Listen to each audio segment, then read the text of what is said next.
بسم اللہ الرحمن الرحیم۔ السلام علیکم، ہمارے چینل پر خوش آمدید۔ میں جوان لڑکی تھی مگر متوسط گھرانے سے تعلق رکھتی تھی۔ گھر کا خرچ بمشکل ہی پورا ہوتا تھا۔ مہنگائی اس قدر بڑھ گئی تھی کہ کھانے پینے کے علاوہ بس اس قدر ہی بچت ہو پاتی تھی کہ اگر کوئی تکلیف آن پڑے تو گزارا چلایا جا سکے۔ ہم 3 بہنیں تھیں اور 2 بھائی، سب بہنوں سے چھوٹے تھے۔ باپ کی لگی بندی مزدوری ہوتی جس پر گھر کا راشن، بجلی کا بل وغیرہ ملا کر اتنا خرچہ بن جاتا جو ابا جیسے مردوں کی کمر توڑ کر رکھ دے۔ ایسے میں اماں ہر سال موسم کا ایک جوڑا دلاتی جس میں گزارا کرتے، مگر ہم سب بہنوں میں حسن کی کمی نہ تھی۔ باقی سب بہن بھائی مجھ سے کافی چھوٹے تھے۔ میں جوانی کی دہلیز پر قدم رکھ چکی تھی مگر بوسیدہ کپڑوں والی اور پرانے گھر کی باسی کو کوئی دیکھنے تک نہ آتا تھا۔ رشتہ مانگنا تو بڑے دور کی بات تھی مگر پھر معجزہ رونما ہوا۔ ایک امیر ترین گھرانے سے میرے لیے رشتہ آ گیا۔ وہ ایک 48-40 کا مرد تھا مگر میرے گھر والے بے حد خوش تھے کہ جہاں کوئی جھانک کر نہیں دیکھتا تو ایسے میں یہ رشتہ غنیمت تھا۔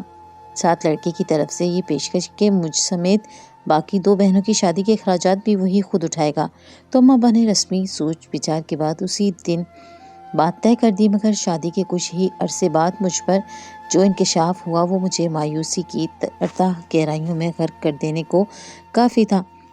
اب میں سمجھی کہ اتنی عنایت کس لیے کی جا رہی تھی۔ میرا نام عبیرہ ہے، پیار سے سب مجھے بیا کہہ کر پکارتے ہیں۔ 8 سال تک تو میں اپنے والدین کی اکلوتی اولاد تھی، اسی لیے مجھے کافی بہتر وقت گزارنا نصیب ہوا۔ اماں اور ابا کی محبت اور ان کی آمدن کی اکلوتی مالک تھی، سو ہر خواہش پوری کرواتی، چاہے وہ ہمارے معاشی حالات کے دائرے میں ہی ہوتی تھی۔ پہننا اوڑھنا بھی بہت سو سے بہتر تھا، مگر جب 8 سال کی ہو چکنے کے ماہ بعد ہی اور بہن پیدا ہوئی تو پھر تھوڑی بہت توجہ ہٹ گئی اور تھوڑا سا خرچ کا مرکز بھی بدل گیا۔ مگر میں خوش تھی کہ مجھے کھیلنے کے لیے گڑیا جیسی بہن مل گئی ہے جس کو سارا دن ہی میں بغل میں دبائے پھرتی تھی۔ ابھی وہ 2 سال کی بھی پوری نہ ہوئی تھی کہ 2 جڑواں بہن اور بھائی اور آ گئے۔ اب ہم گھر کے 6 افراد ہو گئے تھے تو معاشی تنگ دستی کا سامنا بھی کرنا پڑا تھا، جس کے باعث مجھے بہت سی باتوں کے لیے سمجھوتا کرنا پڑتا تھا۔ میں 10 سال کی بچی تھی۔ اس عمر میں اچھے گھروں کے بچے ان باتوں کو نہیں سمجھتے تھے، مگر ظاہر ہے میں جس گھرانے کی فرد تھی اسی کے مطابق سمجھ بوجھ رکھتی تھی، سو خاموشی سے اپنے مطالبات سے پیچھے ہٹتی چلی گئی۔ ساتھ میں چھوٹے 3 کی حالت دیکھ کر دکھی بھی ہو جاتی تھی، اور پھر انہی مشکل حالات میں آخری بھائی اور بھی پیدا ہو گیا۔ ایسے میں اماں کو مجبور ہو کر ہم سب کے لیے لونڈا بازار سے ایک استعمال شدہ جوڑا اور چھوٹے 3 کے لیے 3 جوڑے خرید کر لائیں، جو کہ نہ بوسیدہ تھے نہ نئے تھے۔ پھر ہر سال گرمی اور سردی میں ایسے ہی سب کے لیے لونڈا بازار کپڑے اور پلاسٹک کے جوتے آنے لگے۔ خاندان والے اور باہر والے سب ہی ہمیں حقیر ترین مخلوق گردانتے اور ہمارے ساتھ دوستی یا میل جول رکھنا اپنی توہین سمجھتے تھے۔ ایسے میں اماں اور ابا نے ہماری بھلائی کی خاطر ایک بہترین فیصلہ کیا کہ اب ہم رشتہ داروں سے ملنے ملانے نہیں جائیں گے۔ جہاں تک دکھ سکھ کا سوال تھا تو اس میں بھی صرف دکھ میں شرکت کرنا ضروری سمجھا چاہیے، کوئی پسند کرے یا نہ کرے۔ اماں کا کہنا تھا کہ اللہ کا بھی یہی حکم ہے کہ رشتہ داروں سے صلہ رحمی سے پیش آؤ، بھلے ہی وہ تم سے قطع رحمی کریں۔ ان کے اعمال کا حساب اللہ ان سے روز محشر لے گا اور تمہیں تمہارے کیے کی جزا دے گا اگر تم اللہ کی رضا کے لیے یہ رویہ اختیار کرو گے تو۔ خیر، ہم سب اپنی الگ دنیا میں رہنے لگے۔ اس طرح ہماری عزت نفس مجروح ہونے سے محفوظ ہو گئی تھی۔ بچہ چاہے جس بھی عمر کا ہو، دوسروں کے درمیان کم حیثیت جوتا کپڑا پہن کر کم مائیگی کے احساس میں مبتلا ہو ہی جاتا ہے، کیونکہ معاشرے میں ہر ایک کو اس کے حال پر چھوڑ دینا تو گناہ سمجھا جاتا ہے۔ ہر چیز پر نظر رکھنا، سستے مہنگے اور اچھے یا کم کوالٹی کا تذکرہ کرنا کمتری کے شدید احساس میں مبتلا کر دیا جاتا ہے۔ خیر، وقت گزرتا گیا اور میں جوان ہو گئی، مگر مجھے بیانے کے لیے کوئی نہ آتا تھا۔ گھر والے پریشان تھے جس علاقے کے ہم تھے، اور رشتہ داروں کی بھی لڑکیاں بیاہے جانے لگیں۔ پھر خدا کر کے اتنے امیر ترین گھرانے کا رشتہ آ گیا۔ سونے پہ سہاگا یہ ہوا کہ ہم بہنوں کی جہیز کا مسئلہ بھی حل ہو گیا تھا۔ اپنے حالات بہتر ہونے کی امید کی کرن نظر آئی تھی۔ اب میں ان سے اس امید کی کرن کو نہیں چھین سکتی تھی۔ میرے پاس اور کوئی راستہ بھی نہیں تھا، اور میں نے بھی احترام میں سر جھکا دیا کیونکہ وہ مرد ہمارے گھر کی ذمہ داری اٹھانے کو تیار تھا۔ میری شادی ہوئی تو خاندان والے حیران رہ گئے کہ اتنے اچھے گھر سے رشتہ بھی آ گیا اور جہیز بھی اتنا شاندار تیار کیا۔ میں نے شروع میں تو بہت خوش رہتی تھی، ہر وقت بازاروں میں جانا، اچھے سے اچھا جوتا کپڑا خریدنا، ہوٹلنگ کرنا، اس سب میں مجھے کسی بات کی فکر ہی نہ ہوتی تھی۔ مگر پھر میرا دل بھر گیا تو میں گھر بیٹھ گئی اور اپنی شادی شدہ زندگی پر بھرپور توجہ دینے لگی۔ مگر اپنے ہاتھ سے کھانا بنا کر پیش کرتی یا آفس جانے کے لیے ساری تیاری کرنے میں میرے شوہر کی مدد کرتی تو وہ بجائے خوش ہونے کے مجھے کہتے کہ یہ سب تمہیں کرنے کی کیا ضرورت ہے، گھر میں ملازمہ ہے جو کام کر دیتی ہے اور اپنے ذاتی کام میں خود کرنے کا عادی ہوں، تو تم خود کو کیوں ہلکان کرتی ہو، اپنی لائف کو انجوائے کرو۔ یہ سن کر میں تو ان کا منہ دیکھنے لگی، پھر بولی کہ میں جس گھر کی ہوں وہاں اسی طرح زندگی گزارنا سکھایا جاتا ہے، مجھے کوئی مسئلہ نہیں ہے، آپ کے کام کرنا تو مجھے اچھا لگتا ہے۔ یہ سن کر وہ خاموش ہو گئے۔ پھر تو ہر دن ایک نئی بات ایسی ہوتی کہ میں بس سوچ کر ہی رہ جاتی کہ یہ شخص کوئی عجیب طبیعت کا مالک ہے۔ مجھے ہر وقت بننا سنورنا پسند تھا اور گھر پر کوئی تیسرا ہوتا بھی نہیں تھا سوائے ملازمہ کے، جو دن بھر کام کرتی اور رات کا کھانا بنانے کے بعد گھر چلی جاتی تھی۔ ایسے میں شوہر کا اعتراض کرنا کہ اتنا ہیوی میک اپ کیوں کرتی ہو، اتنا بن ٹھن کے نہ گھوما کرو، پائل نہ پہنو کہ برا لگتا ہے۔ میں چڑھنے لگی تھی کہ جب گھر پر اکیلی ہوتی ہوں اور شوہر کی موجودگی میں بناؤ سنگھار کرنا منع نہیں ہے بلکہ ثواب ہے، تو پھر کیوں یہ مجھے ہر بات سے روکتے ہیں۔ مگر ایک روز تو حد ہی ہو گئی، میں بڑے اچھے موڈ میں تھا، ہلکا پھلکا تیار ہو کر روم میں ہی شوہر کا انتظار کر رہی تھی۔ کھانا ہم کھا چکے تھے، اب وہ واک کرنے کے لیے لان میں گئے ہوئے تھے اور میں کمرے میں ان کو متوجہ کرنے کے لیے تیار ہو کر بیٹھ گئی۔ وہ کمرے میں داخل ہوئے تو میں نے اپنی تیاری دکھا کر پوچھا کہ کیسی لگ رہی ہوں۔ میں تو جواب دینے کے بعد سوال کر دیا کہ کہیں جا رہی ہو؟ میں نے کہا کہ نہیں، میں نے کہاں جانا ہے، یہ تو میرا دل چاہا تو بس اسی لیے۔ پھر وہ اچھا اور پھر کتاب لے کر دوسرے کمرے میں جانے لگے۔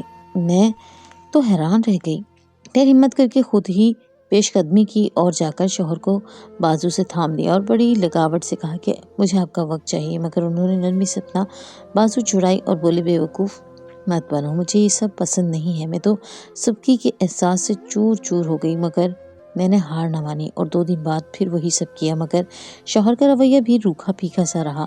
وہ میری حوصلہ افزائی کرتے نہ میرے جذبات کا خیال رکھتے تھے، بس اپنی کہہ کر چلتے بنتے۔ میں مزید ضدی ہوتی چلی گئی اور وہ ہر بار ہی مجھ سے پلو بچا کر نکل لیتے۔ پھر مجھے اندازہ ہوا کہ میرے ساتھ کتنا بڑا دھوکا ہوا ہے۔ اب میں نے شوہر سے کہا کہ مجھے اب بچہ چاہیے، میں تنہائی سے بور ہو گئی ہوں اور آپ مجھے چند لمحے قربت کے دینے کو تیار نہیں ہیں۔ بچہ ہو جائے گا تو میں بھی مصروف ہو جاؤں گی، مگر انہوں نے اس پر بھی ادھر ادھر کی ہانک کر بات کو ختم کر دیا۔ تب مجھے یقین ہو گیا کہ میرا شوہر اس قابل ہی نہیں کہ میری ضروریات کو پورا کر سکے۔ میں بہت دل برداشتہ ہو گئی، مگر خاموشی سے ایک جانب ہو گئی۔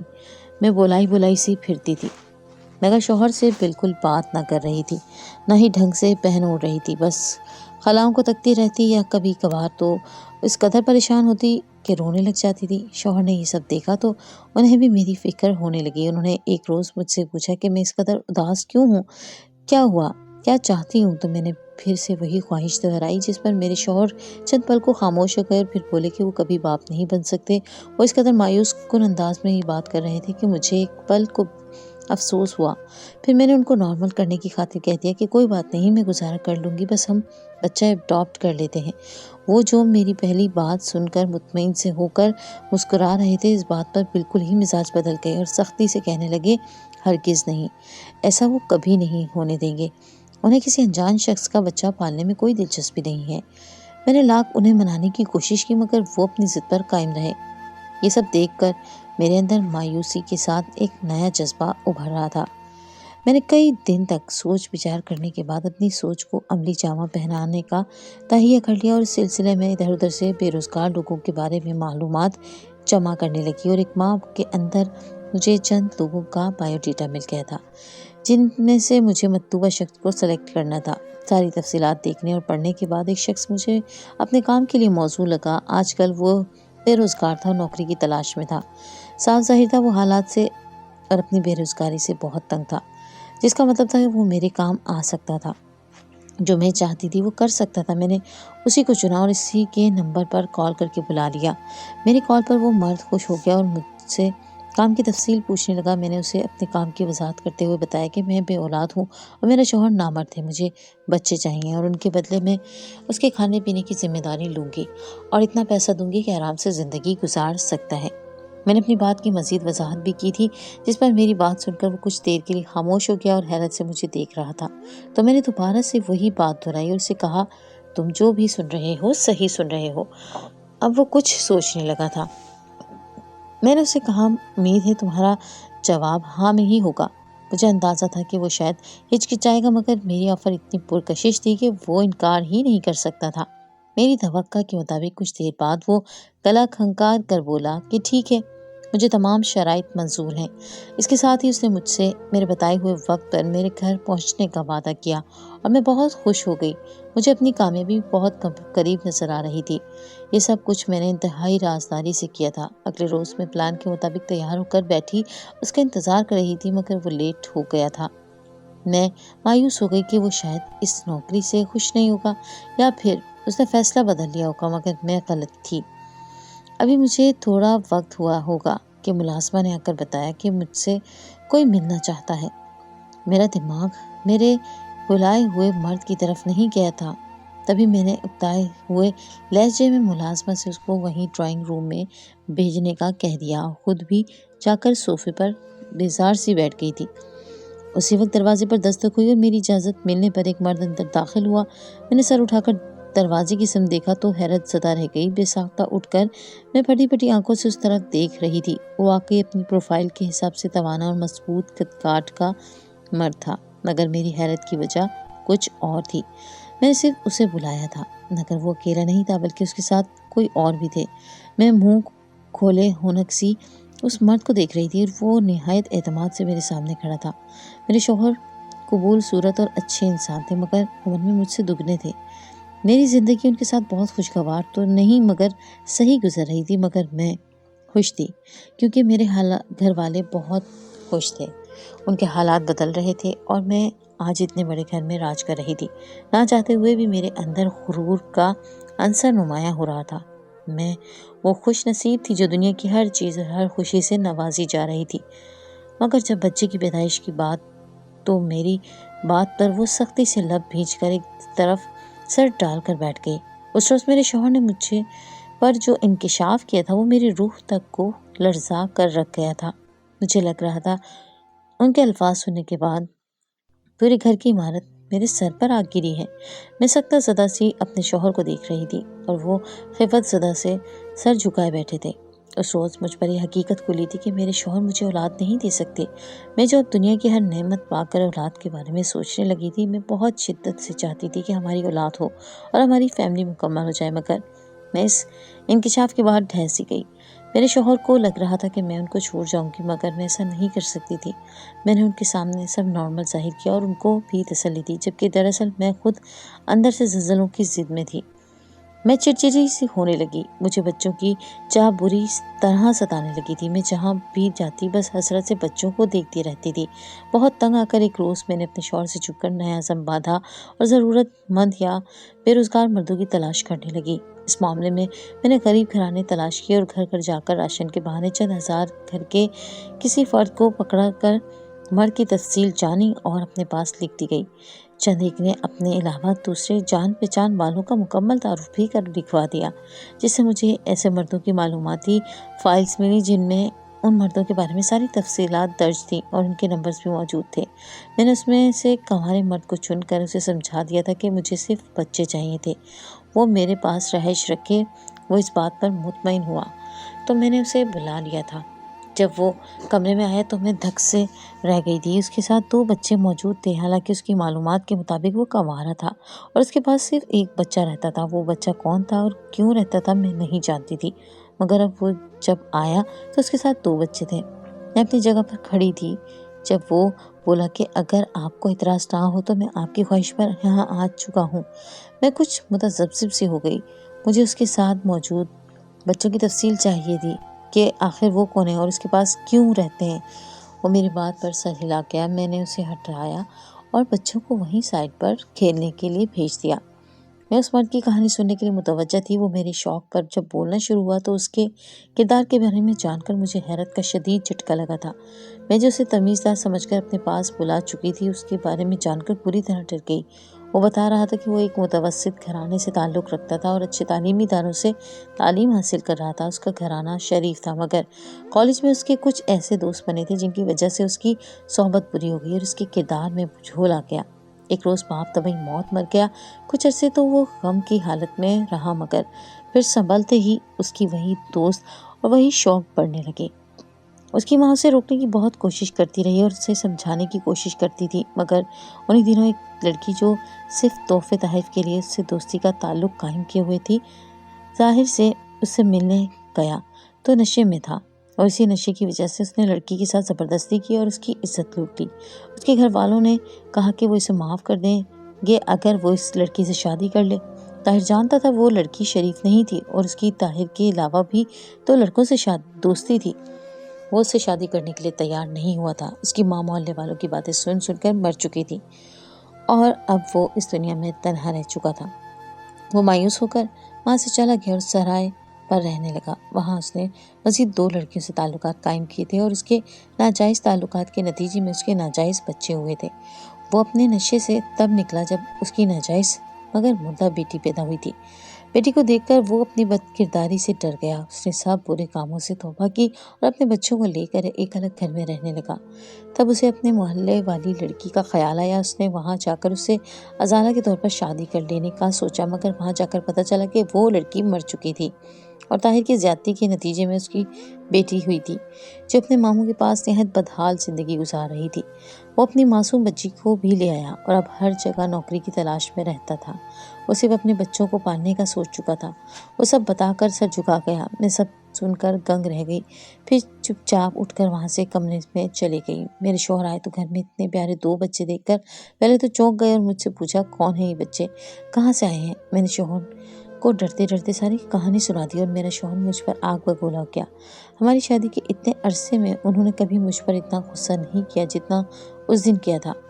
میں ان کا غصہ دیکھ کر سہم گئی۔ میں نے ہمت کر کے ان سے کہا کہ مجھے معاف کر دیں، میں بھٹک گئی تھی، مگر ان بچوں کے مل جانے سے میں گناہ کرنے سے بچ گئی ہوں۔ تب شوہر بولا، تمہیں اس بات کا اندازہ بھی ہے کہ تم کیا کہہ رہی ہو؟ شوہر لال آنکھوں اور غصے بھرے تاثرات سے میری طرف دیکھ رہا تھا۔ مجھے ان کے غصے سے بہت ڈر لگ رہا تھا۔ میں نے ڈرتے ڈرتے کہا، یہ طاہر کے بچے ہیں، وہی ان کا باپ ہے۔ میری بات پر میرے شوہر کا غصہ مزید بڑھ گیا۔ جب میں انہیں دیکھوں گا مجھے یہی خیال آئے گا یہ ناجائز بچے ہیں۔ میں ایک زانی شخص کو اپنے گھر میں کبھی برداشت نہیں کروں گا۔ اس بات پر بحث کرتے کرتے ہمارا جھگڑا ہو گیا اور میں نے کھانا پینا چھوڑ دیا اور خاموشی سے احتجاج کرنے لگی۔ کچھ دن ایسے ہی گزرے اور میں بیمار ہو گئی۔ شاید شوہر کو مجھ پر ترس آیا تھا اور وہ راضی ہو گیا اور میں بہت زیادہ خوش تھی۔ بچوں سے گھر میں رونق تھی۔ میں ان پر بہت محنت کرتی تھی تاکہ وہ پڑھ لکھ کر اچھی زندگی گزار سکیں۔ طاہر اب توبہ کر چکا تھا، مگر زمانہ اسے دھتکار رہا تھا۔ اس کو ہم نے اپنے ڈرائیور بنایا تھا۔ اب وہ بھی اپنے بچوں کے پاس رہتا تھا اور ہماری حسرتیں بھی پوری ہونے لگی تھیں۔ لگتا ہے جیسے لوگ گناہ کرتے ہیں تو یہ لوگ ان سے کہتے ہیں خدا کے خوف سے ڈرو، توبہ کرو، انہیں بہت لعنت ملامت کرتے ہیں، مگر جب ایسے ہی لوگ سچے دل سے توبہ کرتے ہیں اور سیدھے راستے پر چلنے کی کوشش کرتے ہیں تو یہ معاشرہ انہیں قبول نہیں کرتا۔ اللہ تعالیٰ نے کسی کو معاف کرنا ہے یا نہیں وہ اس کی مرضی ہے، مگر ہم لوگوں کو گناہ سے نفرت کرنے کا حکم ہے، گناہ گار سے نہیں۔ شاید ہمارے اس عمل سے اللہ تعالیٰ خوش ہو گیا کہ ہمارے روزگار میں برکت دیتا رہا۔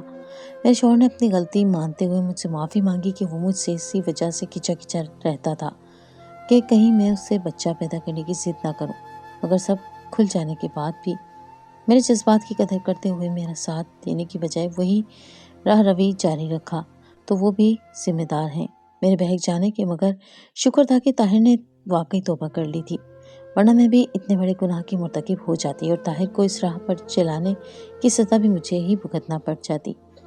دنیا کی طرف دیکھا جائے تو یہاں میرے شوہر بھی مجھے کب کے فارغ ہی کر چکے ہوتے، مگر شکر تھا کہ میں ان مسائل سے بچ گئی۔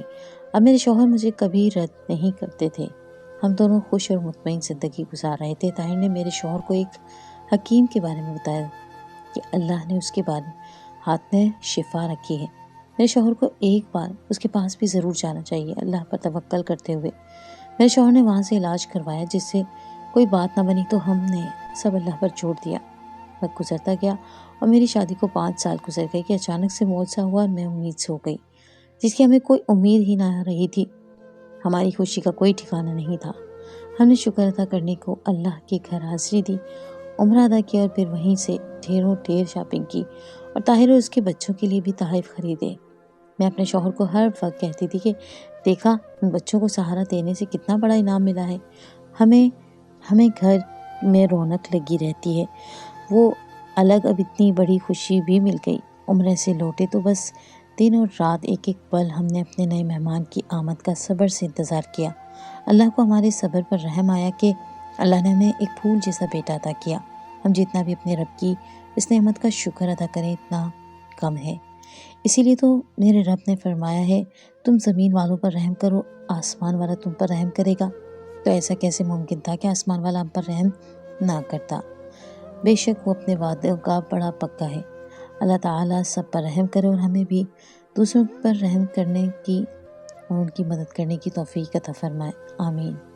آخر میں سب سے گزارش کرنا چاہوں گی کہ کبھی آپ کو کسی کی مدد کرنے کا موقع ملے تو اس کی مدد ضرور کریں، کیونکہ اللہ ہم سب انسانوں کو ہی ایک دوسرے کی مدد کا وسیلہ بناتا ہے اور موقع دیتا ہے کہ اپنے رب کو راضی کریں۔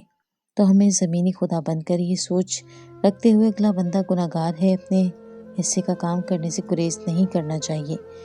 جس کا جو کام ہے اس کو وہی کرنا چاہیے، نہ کہ اللہ کے کرنے کے کام بھی خود ساختہ ذمہ داری بنا کر گناہ گار ہوں۔